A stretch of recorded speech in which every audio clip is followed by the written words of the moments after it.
গুণাবলীকে বিশ্বাস করতে হবে। খেতে দেওয়ার মালিক তিনি কেবলমাত্র। সন্তান হয় না, দেওয়ার মালিক কে? বলেন জোরে। হাসাবার মালিক কে? কাঁদাবার মালিক কে? সুখ দেওয়ার মালিক কে? দুঃখ থেকে উদ্ধার করার মালিক কে? হায়াতের মালিক কে? মতের মালিক কে? ফাআলুন লিমা ইউরিদ, যা খুশি তাই তিনি করতে পারেন। সুবহানাল্লাহ বলে। কোন?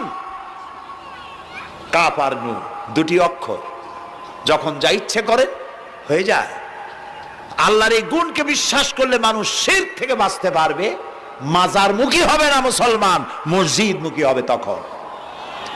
আজ আমার মুসলমান একদিকে নামাজও পড়ে আর একদিকে মাজারের কাছে গিয়ে দুর্বল হয়ে যায়। আছে না? আছে কি না? মাজারগুলির কাছে